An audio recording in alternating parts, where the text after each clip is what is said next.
How's it going, guys? Welcome back to TheBlueShifting. Welcome back to the House of Fata Morgana, Requiem for Innocence. Sorry for last week missing. I just got my booster shot and I was feeling gross and just was not feeling up to recording. But thank you so much for joining me. Hopefully we'll be able to jump into this week. Unfortunately, I have a feeling I know what's coming.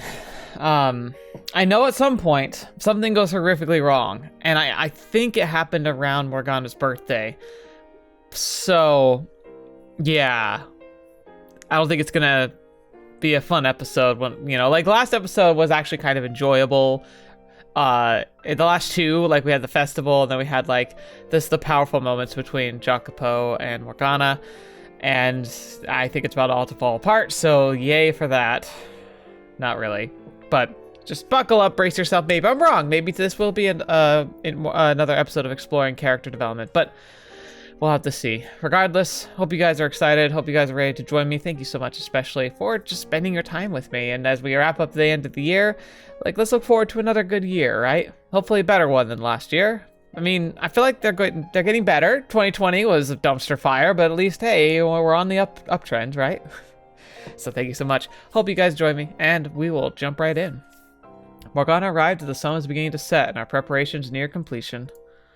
Myself, Maria, Jaren, and a handful of other girls who didn't have work were gathered in the back room. Dishes stacked with food lined the floor, and our group sat in circle around, several different conversations going at once. I apologize for not being able to assist in any way. Don't apologize, it's your birthday. Sit your little bum down and let the world revolve around you for once. Far away. If you insist. Atta girl, hop right on down. Not in the freaking corner. Hey Morgana. There's space next to me. It's a much better spot than over there in the corner. You have easy access to anything you'd like to eat. Though I suppose if you wanted, you could get your food for you. I'll sit next to Maria.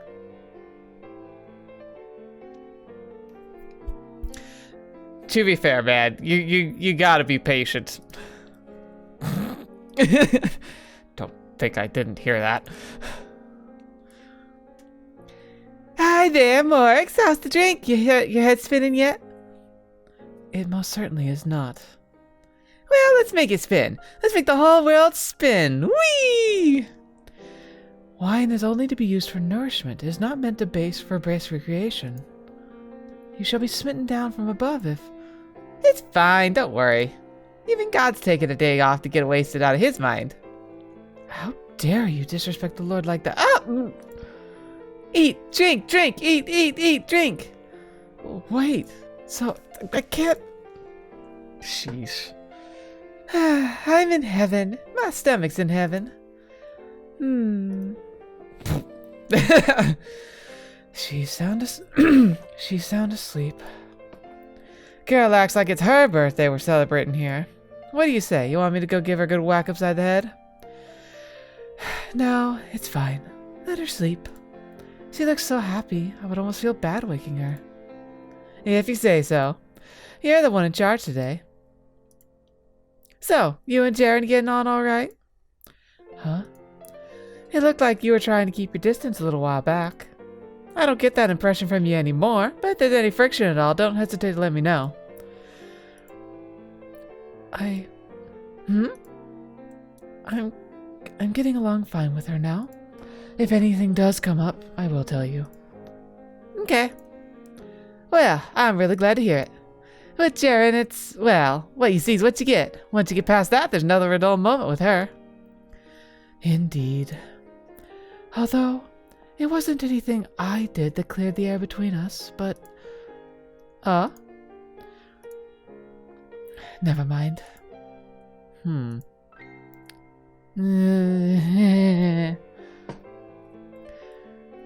this whole thing's because he's paying me. It means he can do whatever he feels like. I'm having to tell him to back off and just... I can't believe some of these guys. I'm so sorry. Oh, I got a good one, too. The other day, this guy came in totally crap-faced.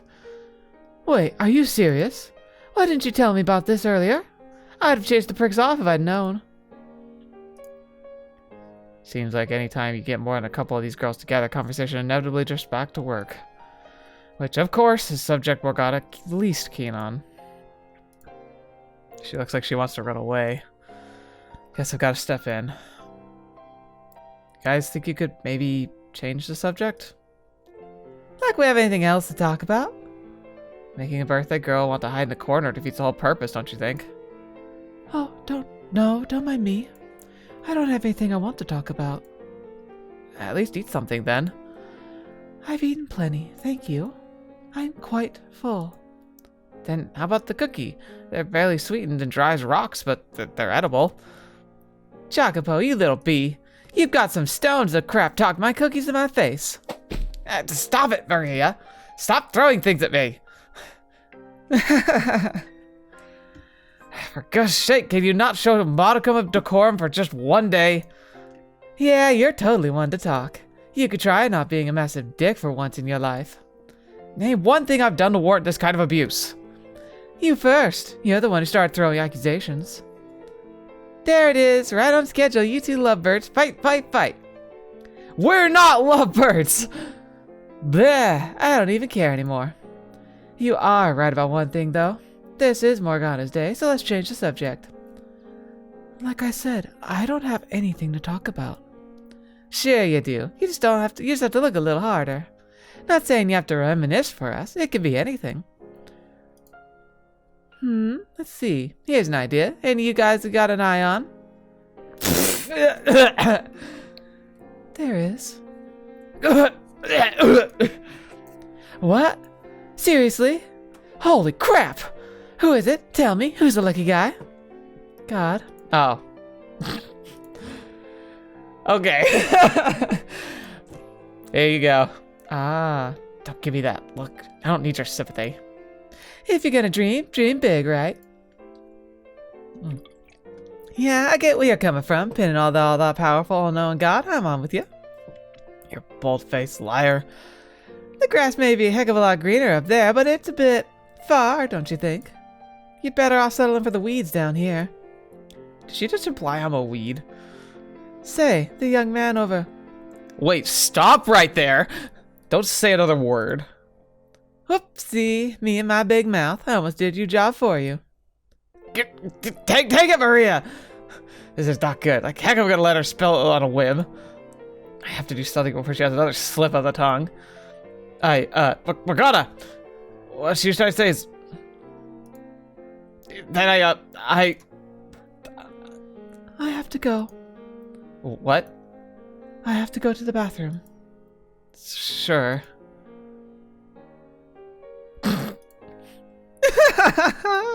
My sides ain't gonna last much longer if you keep this up. This is no laughing matter. Ow, what the heck? Don't throw things at me. You did it first. Dang it all. Now that was a good laugh. God, you're such a dork. How hard is it to just say it? It would have been easier if you hadn't cornered me like that. You expect me to believe you would have done it without a little nudge? I would have. Eventually. Eventually ain't gonna cut it. Now's the right time. And don't worry, me and the girls aren't making fun of you too much for getting your rocks off the little girls. That's not the reason I like her. Besides, I would have waited at least 4 years before. Doesn't mean you can't tell her now. I think it'll do her wonders, really. She's, well, you know. So I think knowing someone cares about her will lighten the load a lot. I mean, obviously we care about her too. She's like family. But there are some things sisterly love just can't hold a candle to. Mushy romance may not be my cup of tea, but that doesn't mean even I don't think it'd be nice to have something special every once in a while. I wish Morgana had heard that they're like, she's family. It's like, dang.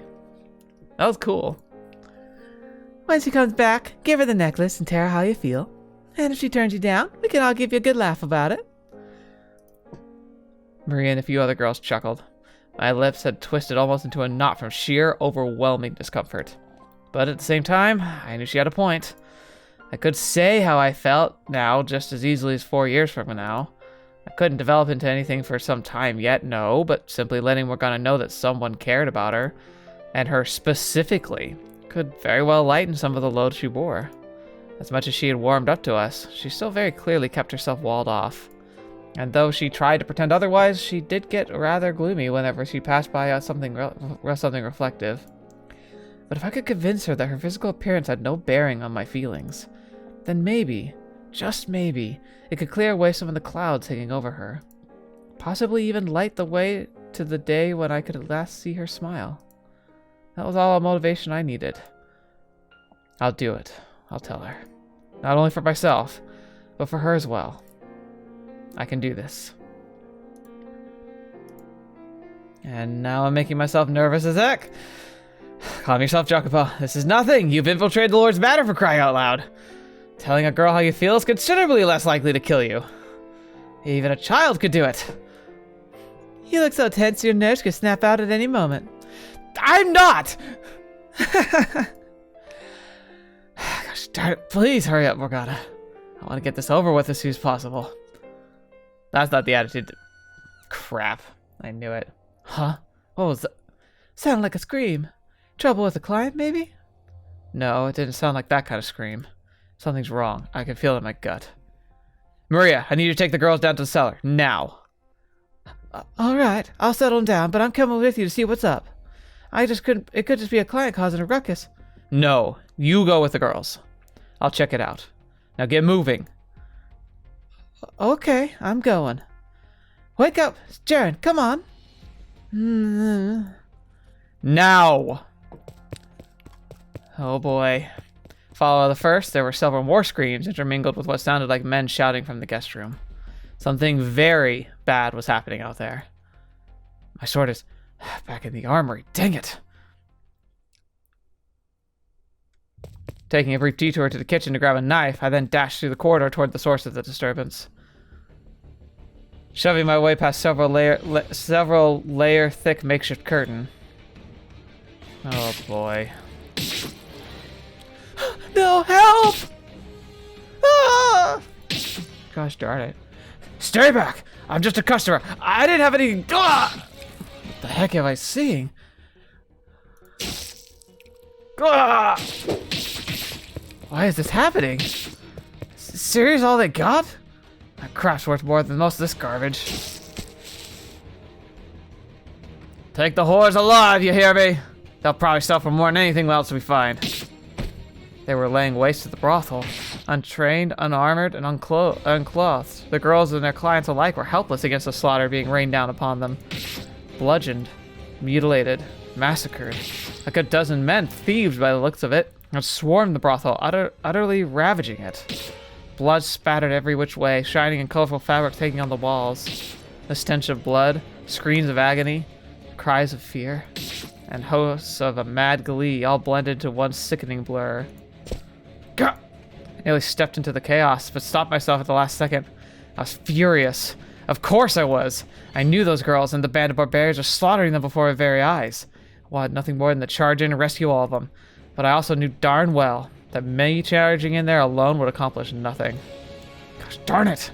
Why now? Why here? Why? And how did they get so many men in here?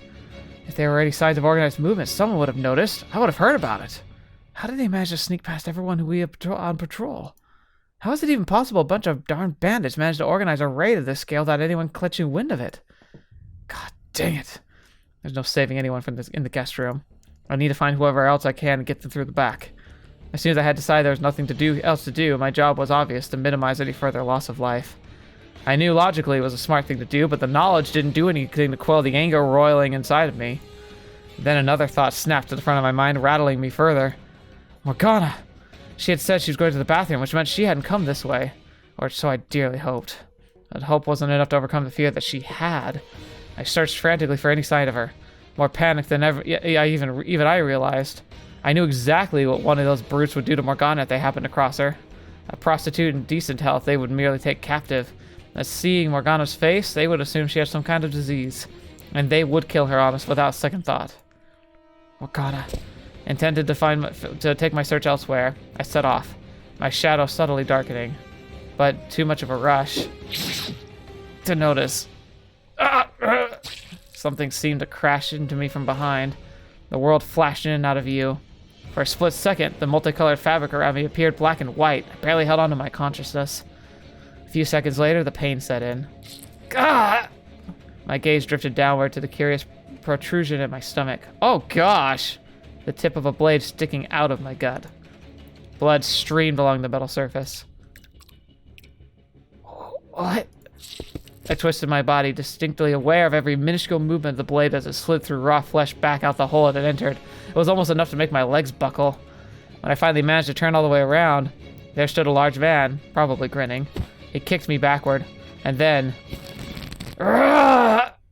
rammed his heel through the gash in my stomach. Oh gosh. I let out an animalistic howl. It was a pain unlike any I'd ever experienced before. I felt as though I'd been struck by lightning. The only thing I had room for in my mind was overwhelming agony, and before long I reached its breaking point. And the whole world went black.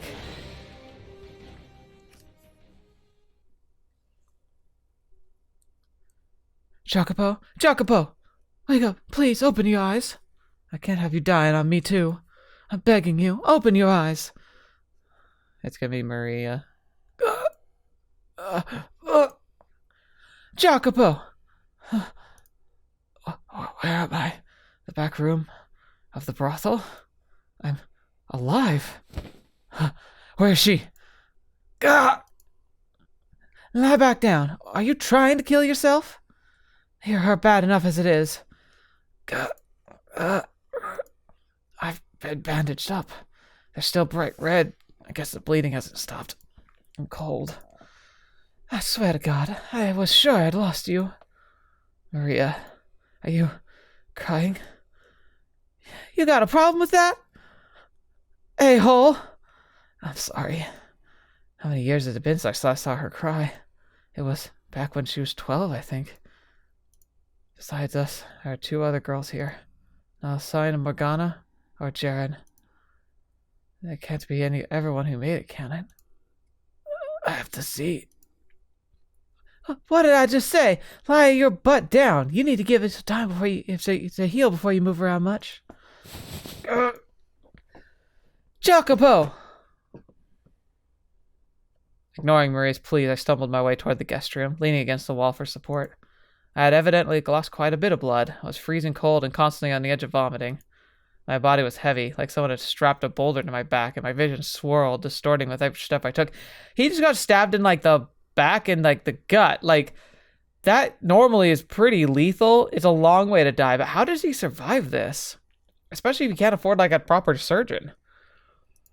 I knew it wasn't that long of a walk from the back to the front, but it felt like it would take me ages just to get down this hall.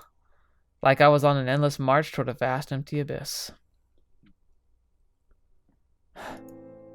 I had braced myself, but what I felt when I stepped in that room was a despair too deep for words. The meager scraps of strength that had carried me this far dissipated, and I slowly slid down to my knees. The door hung open, a blood-soaked curtain flapping in the wind. The deep crimson was a stark contrast against the brightly colored fabric. The girls had dyed it themselves. In both ways. I can still remember Maria first telling me about however many years before, her eyes alight with pride. How when you put a whole bunch of different colors together, it made the piece seem almost otherworldly. And the patrons who had been drawn to by its allure today had not found themselves in a land of milk and honey, but instead been cast into a pit of death. Several corpses lay motionless around the room, their faces twisted in agony, their eyes vacant. What the hell? Why? How could this happen? I asked, stupefied, neither expecting an answer, nor trying to place the blame on anyone's shoulders. It was an empty, meaningless lamentation, powerless as the man who had uttered it. All of us felt the same way, hopeless, helpless, horrified. No more than an hour ago, we had been having a party, for God's sake. Fooling around like a bunch of idiots, the girls complaining about their clients' plates of food specially made for her birthday. Her birthday. Where's Morgana? I couldn't find her. Why not? I'm sorry. I looked everywhere, but I couldn't find her. I'm so sorry. I wanted to tell her I wasn't blaming her, but I couldn't find the words. If anyone, it was myself I was disappointed in. How could I have failed to keep her safe? Why had I been so unable to find her? Why was I so darn powerless? This was supposed to be a good day for her. I had wanted to make Morgana's 12th birthday into a special occasion, something truly memorable, to celebrate a bright future ahead of her. And I had failed, in the worst way imaginable. What was supposed to be a celebration of life had ended in a pile of corpses, most of the surviving girls taken captive in the brothel in shambles. And Morgana, who was all supposed to be for, was most likely dead as well. She was dead. Morgana was dead. Before I had a chance to say anything, the girl I loved was gone. All because I was weak. Because I hadn't been cautious enough. Because I was completely, utterly powerless. And now she was gone for good. Before I had managed to make her smile even once. I was going to show her the world? How full of myself was I? I hadn't done a single damned thing for her.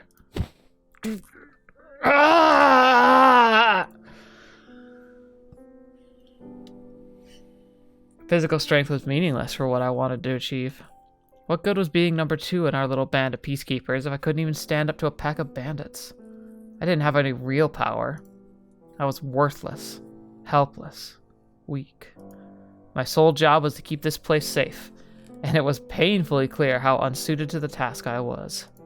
My initial fears were right. It was only the 4 of us who had made it through the assault. Maria said that, while they had made it to the cellar safely, they were soon discovered and most of the girls taken captive. Jared included. If only she had quit, left the brothel, taken up a singing at the pub, then she could have been spared this. Spared having to be kidnapped for a 3rd time. But because she thought of us as family, because she cared about and wanted to be with us, she was taken away. If I had power, this all could have been prevented. Not physical strength nor skill with a blade, but real, meaningful power. Political influence. Import. If I weren't a peasant, no one would dare stand up to me. No petty thief would ever consider raiding my property. I could have hired guards to watch over the brothel. The only reason a lord, the reprehensible man, was still alive was because he had real power, enough to assure his own safety. If I had that kind of power, everyone would still be here, safe and sound. I could have made certain of that. Maria wouldn't be crying. Jared would still be part of our family. And she, Morgana, would still be alive.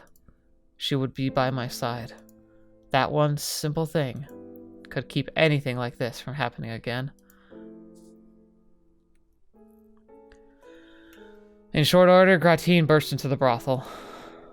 Seeing the carnage, he wailed in grief, which quickly transformed into fury. I watched on, only really half paying attention as he raged. He marched over and said something or another, though I couldn't say what. After the fact, Maria told me that I had been in a stupor the whole time Gratien was there. He had apparently tried to cheer me up, though soon found himself frustrated and finally disappointed in me. Dang. It took 3 days for me to get back on my feet. I don't think it would take me 3 days. I have hospitals. There was no sign of Morgana's body anywhere in the ruin of the brothel, which meant there was a chance, however slight, she was still alive. I clutched tight to that tiny sliver of hope, searching desperately for any sign of her. Maybe she'd realized something was wrong and gone into hiding. But no matter how many people I talked to, no one had seen anyone who matched her description. She was just gone, like a puff of smoke. Which left 2 possibilities. Either she'd been taken along with the other girls to be sold off, or she had been killed and her body disposed of somewhere out of sight. While the latter seemed significantly more likely, deep down, I still yearned for even the slightest trace of her. Maria encouraged me to let go, to move on, though I knew her well enough to know that it wasn't out of lack of compassion. The whole affair had visibly taken its toll on me. Depressed! I even know what happens. I'm still depressed. One day, about a week later, my wound still healing, I made my way through the slums. Nestled away in an alleyway stood a nondescript little shack. I knocked on the door, and a few moments later, it slid barely a half an inch open, just enough for a sole resident to peer out at me, suspicion clearly visible in her eyes. But once she realized it was me, warmth filled her gaze. And she waited for me to come inside, a gesture that somehow made me feel like I was being invited to another world entirely. Beyond the door stood a noble woman, who held herself with an elegance and grace unbefitting of the slums, but a darkness that felt right at home. Right. The conspiracy, the plan. I heard about the attack on the brothel, and that you were hurt. I'm so glad to see you're well. You were concerned about my safety. The woman pulled back her hood, revealing her face. Though her age had clearly begun taking its toll on her, there was still a striking beauty to her. A kind of beauty impossible to attain down here in the dregs of society.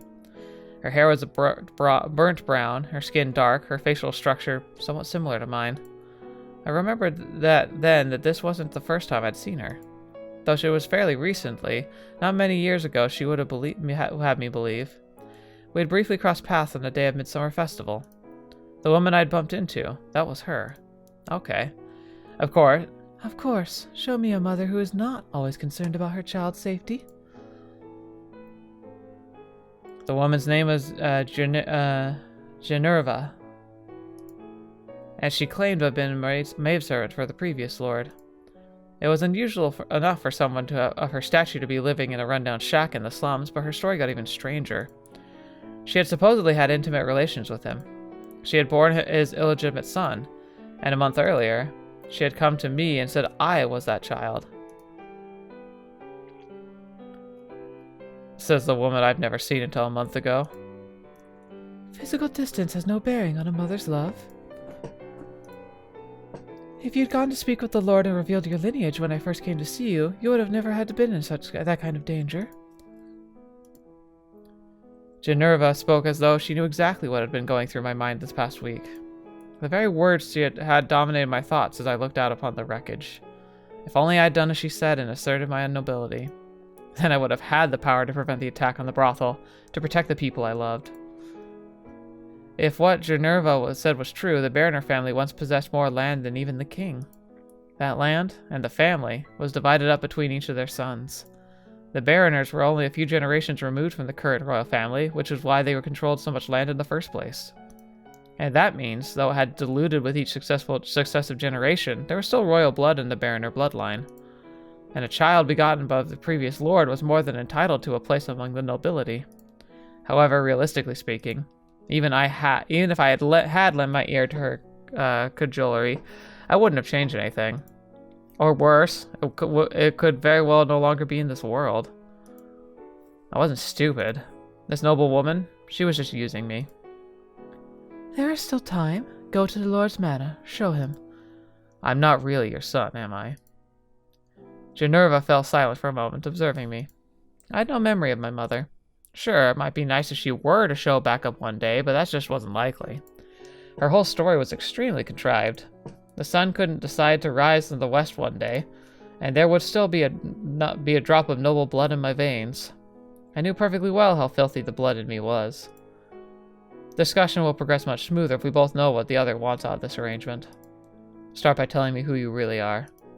Were you actually a maidservant for the previous lord? Yes, I was. She gave a nod and walked over to the grimy shelf and retrieved a ring that looked very much out of place. It was made of gold, engraved with an elaborate insignia. There wasn't a metalworker anywhere in the slums, or the city proper, at that, who could craft a piece so intricate. Look at this. It's the Barroner family crest. The previous lord gave me the ring as a gift, and I've kept it ever since, even after our relationship was discovered and I was chased out. I didn't sell it, because I knew I was a child. They will have no choice but to acknowledge you as a legitimate heir if you show them this ring. Why did you wait so long to come find me then? I was afraid they might kill you if I brought you in as a baby. Why were we separated? Misfortune. One day bandits came and kidnapped you. Presumably they were hired by the Barroner estate because they didn't want your existence to come to light. I consider it a miracle you're still alive. I can only imagine the stern look on my face as I listened to Jinerva.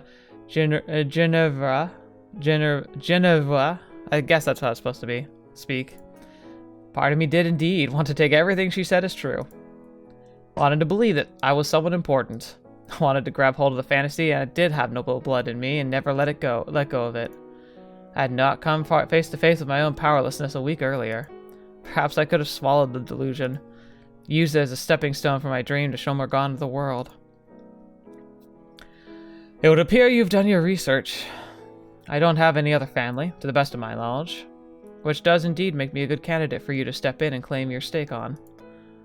If I were to guess, your child with the Lord has either passed away, or never existed at all. It's probably true that you worked at the Baroner's Manor, and it's probably true that you had relations with the former Lord. You were chased out, now you live in poverty. You want to go back to your former, more comfortable life, and while you're at it, take vengeance on the cruel current Lord. Or perhaps you simply want to want the entire noble class to suffer. The specifics of your motives are irrelevant, though. Being a woman, you have no means to accomplish that yourself, so you've come up with the idea of using a fake son. If your child were still alive, he would be right about my age, wouldn't he? And we would look similar enough for you to convincingly claim we're related. But the biggest reason you chose me is because I've made something of a name for myself. Because I was one of the people involved in inciting the revolt 3 years ago. The perfect choice to spearhead a revolution. It is pretty, stars have aligned. Well, it's more like he made his stars, because if he'd never taken the steps he'd taken, he wouldn't have been noticed. She might have picked somebody else, maybe even like Gratine. Although, obviously, the physical characteristics are an important part of that. How dramatic. The man who set the Lord's slaves free was secretly his family. The people would eat it right up. So, how far off am I? Huh. You're sharp for a filthy peasant. It would seem I chose wisely. I was right. She was a manipulative, conniving shyster. But her insults didn't bother me in the slightest. Those words were made much more sense than any mad claim that I had royal blood in me, that I was some kind of hero. Following suit, I twisted my lips into a smirk.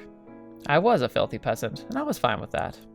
All it meant was that I had to claw my way to the top. I'm in. Jinerva, I'm not saying it right, I know. Jinerva and I then discussed in detail her scheme, after which she gave me the Baroner's ring. I doubt anyone would have ever imagined it would end up in the grimy hands of a slum rat. Once our discussion was done, I headed straight to the pub where the rest of the gang liked to congregate.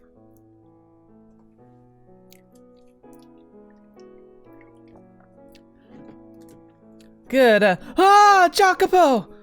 Should you really be on your feet so soon? I'm fine, thanks. Oh, I'm glad to hear it.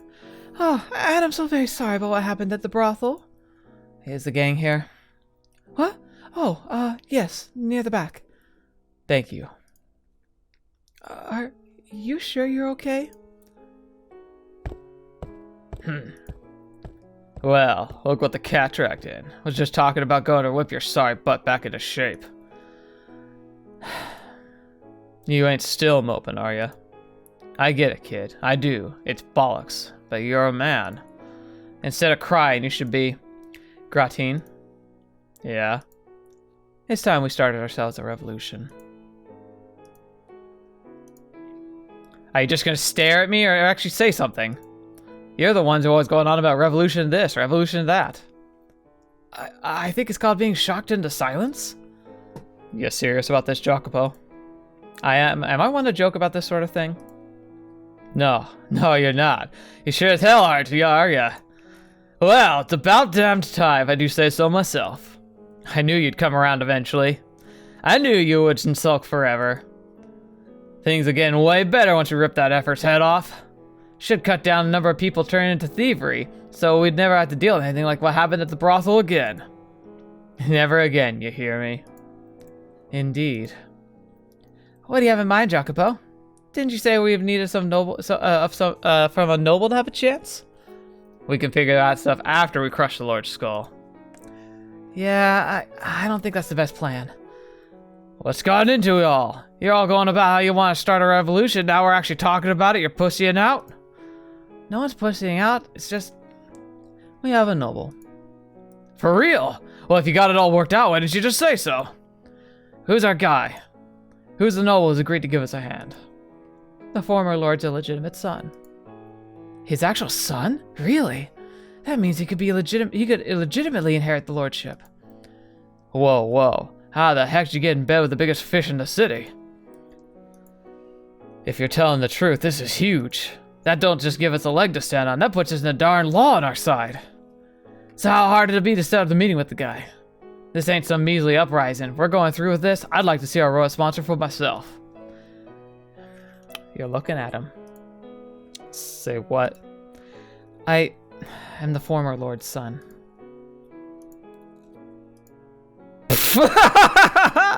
No way, not a chance!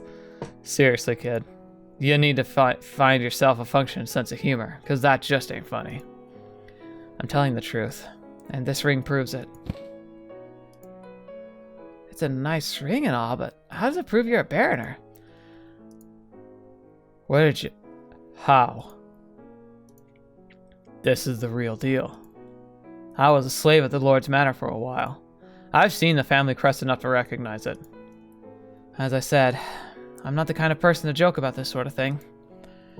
What? So wait, you're really... Holy crap, I can't believe it! When was it actually noble? You always did seem like you're not like the rest of us, Jacopo. More uptight. Pretty sure I said the same thing when I first met you. That you look like some rich aristocrat kid. This is great, guys. We can actually do this. We can make this happen. Let's do it. Let's start a revolution. Ah! Gratine? Yeah, it's nothing. Just surprised is all. Who'd the frickin' thought? You, a noble? It's madness. How long you known? And why didn't you tell me? I thought we were friends. I only found out recently.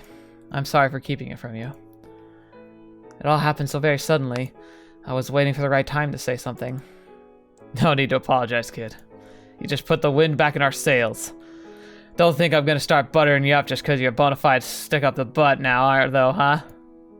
Of course not. The last thing I want to see is you licking my feet. Ha ha ha! Alright, fellas, we got ourselves a noble, so let's set a date and get the ball rolling. Yeah! What had once been nothing more than a pipe dream was, against all odds, soon to be reality. Everyone wanted the Lord removed from power. They were angry, frustrated on several occasions, even seriously considering resorting to another revolt to make it happen. But no one had been able to turn those emotions into actions, because they all knew a revolt was destined to be squashed before it could make any difference. That there was no hope of be found down that path. But an actual revolution, that was another story. Especially with someone poised to take the Lord's place on their side. They had a fighting chance, and they had no reason not to take it. As the fire in their eyes swelled to a blaze, mine seemed to sputter out, leaving behind a withered husk. I felt as though I was sitting in a theater, watching on a story unfold before me. No, that didn't quite capture how I felt. I wasn't even watching it with my own eyes, merely listening quietly as someone recounted for me their heroic deeds. The fact that I was an indispensable part of this operation still hadn't fully sunk in. All I knew was that I wasn't completely powerless anymore. But while fiery passion and hope for the future filled Gratine and the rest of the gang, a dark, poisonous revulsion for God and fate streamed in to fill the hole left by the attack on the brothel. Preparations proceeded smoothly, with Gratine providing inside information and guidance. As I'd expected, there was a not insignificant number of nobles dissatisfied with the way Baroner ruled, and they were constantly looking for a way to eradicate the cloud of pestilence hanging over the land. However, the Lord had eyes elsewhere in the upper circles, and he was especially mindful of who was associated with whom and how often. Any signs of opposition were swiftly dealt with, before they had a chance to pose any threat. So the nobility needed an outsider, someone what the Lord wasn't on the lookout for, to step in and assert power. Jinerva arranged for several guards and attendants within the Lord's manor to betray him on the day of the revolution. They would open the door for us from the inside, and we would storm the manor. Structurally, the plan was similar to the slave revolt, the two major differences being my role, and the Lord's death being our primary goal. As the day drew near, it was all anyone in the slum seemed to be talking about. Though we did our best to encourage everyone to stay quiet so as not to alert the Lord, it was impossible to keep the excitement contained. And it wasn't long before we reached Maria's ears. She approached me, pale as a ghost, and attempted to talk me out of it. Haven't you had enough danger for one life? Come on, forget about all this revolution stuff. We can build up a new brothel, just lay low for the rest of our days. Does that really sound so bad? You're the one friend I've got left, Jacopo. She was practically begging, which she almost never did. While I sympathized with her, Maria's desperation did nothing to try my resolve. And before long, the day was finally upon us.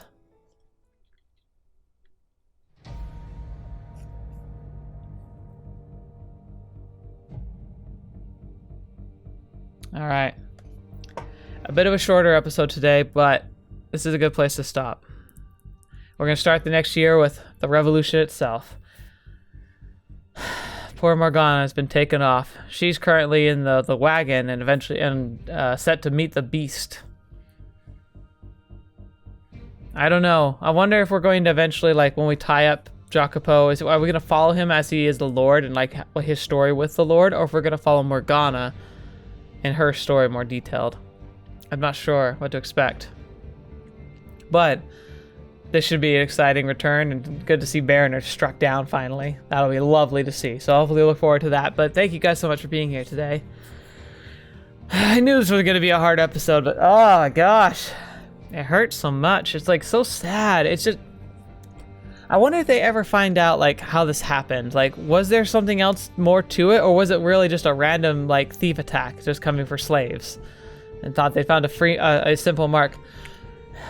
Maybe I do remember that. I think that Morgana overhears them talking about how like they didn't have any guys there to defend them, which is why they got marked. But still, crappy. So I'm curious to see how it's all gonna pull together in the end, huh? But hey, what a fun story. What a fun time. Thank you guys so much for joining me today. Thank you for being a part of the channel as always. Being able to share this with you is a wonderful thing, and that I get to kind of do this as like a way to spend my free time is wonderful. It's worthwhile in every way. By liking and subscribing and watching and commenting, all the things that all the YouTubers say, it means a lot to me because you don't have to. And you know the rap, you know how important it is, but if you do it, it means the world to me. So thank you. And thank you especially to the patrons. I don't even know how to thank you. I keep trying to, but I never have the words for it. But the fact that you believe in the channel enough to be able to support me like you do means everything to me. So thank you so much for everything you do. I hope that you guys find fulfillment with the channel, that you enjoy your time here, and that we can continue to enjoy fantastic stories together. Thanks for sticking it out, and thanks for giving me great input on the new content I've been kind of driving for. I kind of want to start having a blend. I want to have a lot of visual novel content for sure. Like, I'm never going to say no to that. But I'm glad that we're introducing new stuff and that there's a good response to it. So hopefully you continue to stick around for that. I hope you have a great rest of your week and a good start to your year. And until the next video, watching me, see me in next. I'll see you there.